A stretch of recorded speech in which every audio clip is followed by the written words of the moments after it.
If you've been a long-time Destiny player, odds are the big ugly B word has reared its ugly head in your hours at one point or another.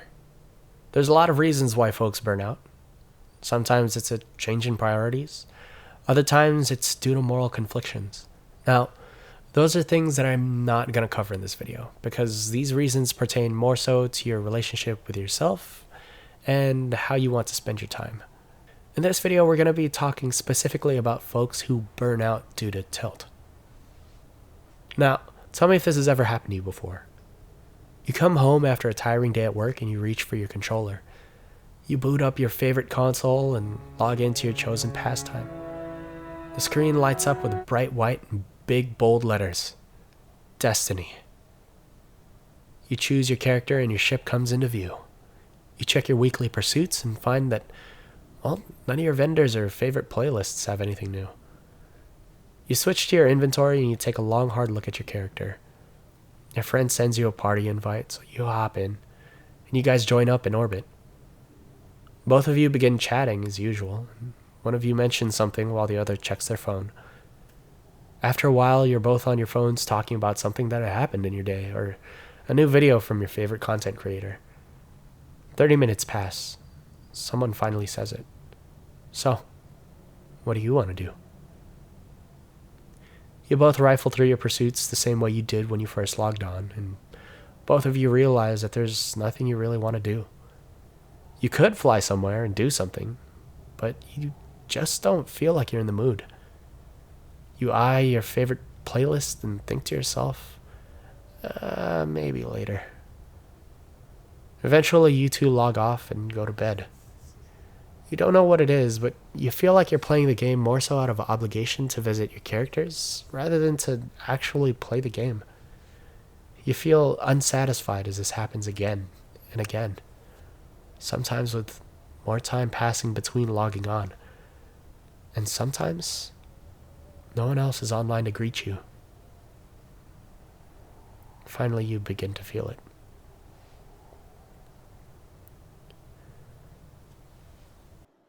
I've had this happen to me before. Despite the thousands of hours I've willingly poured into this game, I've found myself in a situation where I'm sitting alone in orbit with the whole expanse of the universe before me and no desire to explore it. At around this time, I was a bit of a collector. Not so much a completionist, mind you. I just wanted to find weird, quirky guns and armor pieces that meshed together in ways that were unexpected and surprising. I identified as a Johnny. However, some of you may not be familiar with the term, so let me backtrack a little bit, give you some background as to what I'm talking about. Around the time my burnout started kicking in, I began to develop an interest in a little card game called Magic the Gathering. And one day, while listening to my favorite MTG podcast, I heard something that changed the way I look at games forever. Within the MTG community, there's a design philosophy that developers use to identify archetypes of player. They found certain characteristics that were indicative of different types of people that could be boiled down to, simplified, and expanded upon in order to classify and study the way players digest deep and complex interactions in the world of Magic. These terms have later been adopted by the MTG player community and have since evolved into different terms and self-identifiers that help players understand why they play the game they play. And it's something we're going to use to help determine why we stop enjoying the game we play. Now, there are three major archetypes overall, and they're as follows: Timmy, Johnny, and Spike. For the sake of connecting the dots, I'm going to use examples from the world of Destiny 2 in order to contextualize how these three archetypes digest and enjoy our game. First up is Timmy. Now, Timmy is a top tree striker titan. His insurmountable skull fort never really leaves his head, and his favorite thing to do is shoulder charge people. Timmy doesn't always win, but he doesn't really have to. Timmy's biggest goal is to use big flashy skills to try and win. Sometimes, Timmy matches up against amazing shotgunners who catch him before he can slam them. Other times, Timmy is absolutely fuming because a fusion rifle just vaporized him for the umpteenth time for too far away. However, Timmy doesn't care that much about losing because he just wants to smash a lot of people in the face. Whether it's his shoulder or his knee, Timmy is dedicated to winning hard and dying harder. Sometimes Timmy gets a chance to use something like Bottom Tree Striker with Thundercoil and he pairs it up with Synthesips. Other times he's using Top Tree Sentinel with Armamentarium and waits for his chance to suppress every player he can find. Regardless of the build, the goal stays the same. Timmy's favorite D1 exotic was Hawkmoon. Next up is Johnny. Johnny is a Gracelock who uses the Stag with Empowering Rift. He carries his Revoker like he made it himself. His secondary tends to be a Recluse, but lately he has been having some great fun with Hardlight. For Johnny, playing Destiny is his way of expressing himself, and more often than not, he's got some kind of harebrained scheme to guarantee weird and sometimes cheesy kills in the Crucible.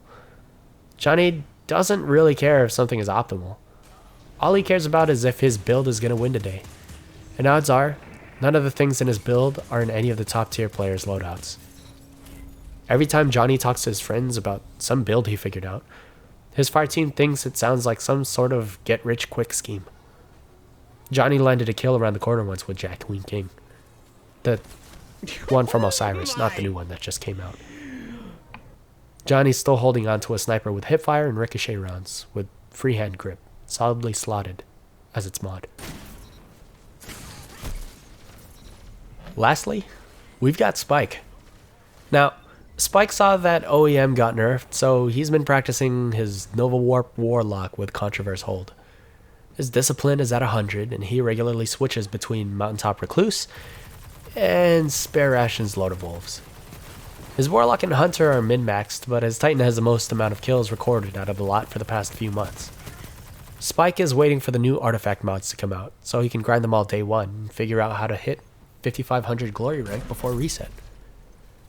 Spike thinks that using a controller on PC is an unfair advantage, and his Recluse's Crucible kill counter is approaching pentuple digits. So now that I've told you all of this, you're probably thinking to yourself, what does any of it have to do with fighting burnout? Well, one of the reasons why we burn out on this game is because all of us, at any given point in our gameplay, are one of these three characters, and we either can't do what we're trying to achieve, or that there's no longer any incentive to continue playing the way we've been playing this whole time. The key to all of this is that not everyone recognizes the mindset that they possess every time they fly into orbit. Not everyone is aware of what kind of player they are all the time. For example, I had a short stint of trying my best to play my brains out for every match and see how much I could win. It worked for a short while. That is to say, I was winning more matches than usual. However, the game really started losing its luster. At that point in time, I started to get very agitated by all the little things that didn't necessarily add up to a fair game. I tended to notice more when I was shot through the wall due to network lag, got more easily frustrated by things like blueberries running into me while being arc-webbed. I even stopped wanting to play with some of my friends because I was doubtful we would win without putting forward more effort on my end. It was infuriating to play like that, and it felt like the game wasn't good anymore. However, that was the point that I made an important realization. The game didn't change. I did. Despite its various sandbox changes throughout its lifetime, Destiny has stayed relatively consistent with its identity in PvP. It has always been an unbalanced, magic-centric shooter that used weaker analogs of popular weapons from the real world. With that being said, it's easy to get caught up in the different ways you can get cheese in this game.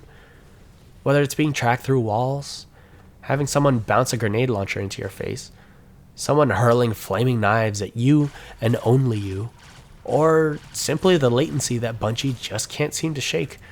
There's a lot of reasons why someone who's trying to play using the best loadouts at all times is going to feel majorly pissed off at the game. Keeping in mind that this is solely my own perspective, and that some people actually enjoy playing as a Spike, I just can't sit through too many Crucible matches trying to win at all costs without wanting to shove push pins in my eyes afterwards. That's not the way I enjoy video games, or at the very least, this video game. But if you're the kind of player who does, the kind of player who thrives for the rush of competition, then I have a few words from Clan Soju's very own PvP spike, Carl. In his words, Carl changed, "I need to hit 5500" to "I need to be better than my last game." I stopped caring about the glory and just aimed to reduce the amount of mistakes I was making. These mistakes being pushing when not optimal, fighting when not optimal, not paying attention to the positions of my teammates, not paying attention to the lives in the bank. It was hugely refining smaller details that were impacting the game as a whole. After I focused more on just getting better, the glory points just kind of came. When I asked whether this shift in mentality changed his outlook on Crucible, he had this to say. "I think the biggest mentality change was to stop pointing the blame at other things. My teammates did this. The game bugged out with this. Their loadouts are too cheesy, etc. Things can still be annoying, for sure, but blaming it entirely on Lord of Wolves or Atomic Supernova Hiroshima Nade is just making excuses. I'm not by any means the best PvPer, but I do enjoy it quite a lot, and 95% of my time played in this game is invested into the Crucible and to getting better." The other side of the spectrum that I haven't quite covered yet is the outlook of a Timmy player. For that, I'll have to turn to my good friend Cook from the Lords of the Iron Peen. Asking whether or not he experienced burnout and what he did about it, he said, "I don't think I play this game enough to get burnt out. I'm so busy with my job and other obligations that I don't even get the chance to see all the content there is to see in Destiny. What motivates me to keep playing is that there's always something new, and I love just coming home after a long day, logging on, unwinding with a couple friends, and making aliens blow up. What appeals to me most about Destiny is the power fantasy. I first started playing around the Taken King because you told me I could be Emperor Palpatine, or Ticklefingers himself. From there, Destiny just kind of became a way for me to live out my comic book fantasies. And there's always another fantasy to live out. I think the biggest thing for me with burnout is learning how to pace yourself. I have a job that keeps me very busy, but not everyone has that. I think folks who play like me need to be careful about the amount of time they spend chewing through content. For me, I love doing side quests and just lazing around in patrol. There's always a hidden secret to pursue or a piece of lore that you haven't read yet. If you're a Johnny, don't worry, because I have you covered. I identify as a Johnny. I love making and solving builds, trying to find obscure interactions to see if they work. And if you're like me, you probably follow other Johnnies like Astacross, Kamikakes, and Eror. No, I didn't get any of them to help me with this video. I was too shy to try. But as a Johnny, we seek to explore the whole breadth of the game. Not all of us are lore nerds, but you can be. So if you wanted to build a Tallulah Fairwind Hunter, you could totally do that. Or perhaps you wanted to see if you could get a collateral kill in Crucible with a throwing hammer and Doom Marchers. Never tried it? It's equal parts frustrating and exhilarating. There's loads of ways to experience this game, but the most frustrating thing for us is having our plans and builds get cornered. In that regard, some of us don't quite make it that far in places like Comp, unless you're willing to take a page out of a Spike's book.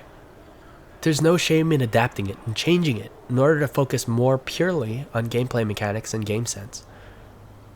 Are you playing against a very aggressive shotgun team? Well, Fighting Lion and Tempest Strike will always be there for you. Perhaps a cracked out sniper group? Well, that high caliber auto rifle could use some dusting off. Maybe throw on Bygones. Do they have a backup plan Aerentil user on their team? You've probably been using fusions longer than they have, and your young Ahamkara trip mines would like a word. Everything has a logical counter, but don't feel as though you're stuck to using one answer. And sometimes, it's best not to overthink anything. Just go out there and use what feels most effective for that moment. Spikes grow by way of game sense and mechanical skill. Timmy's grow through careful moderation. Johnny's grow with the amount of answers that we accumulate. Everyone has their own avenue to growth and success. Regardless of what you identify with at any given point in time, there's always a new way to expand your horizons and sharpen your skills beyond what you're capable of now. Now, it feels like we've covered a lot so far, and we have. But there's so much more to player psychology than what I've covered here today. A big fact being that many folks are hybrid players and don't quite fit neatly into one category. However, this is the part where I invite you to do more learning on your own time and see if there's anything about yourself that you haven't yet explored. When it comes to games with a lot of moving parts and interactions, your biggest enemy and obstacle to moving forward is the player in the mirror. This is going to be an ongoing series with relatively infrequent updates, so be sure to keep an eye out whenever the channel gets updated. But in the meantime, I hope you've enjoyed yourself today. Maybe you learned a thing or two. Oh, by the way, if you want to get more info on the concepts of player psychographics, definitely check out the description box below. They're all talking about Magic the Gathering, but there's quite a few ways that the two games interlap. If you have any questions for me, feel free to leave them in the comments section, or maybe even follow up with me on social media.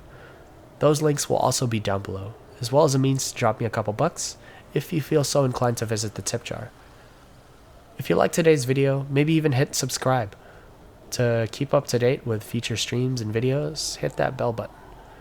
I go live every Tuesday, so if you wanted to catch me then, I'd be more than happy to have you in chat. However, all of that is in the periphery of things that don't matter, because whether this is your 5th video or your first minute with me, I'm just so very grateful that you came. Thank you for choosing to spend your time with me today, and as always, may my scrubbery lead to your victory. Have a good one, folks.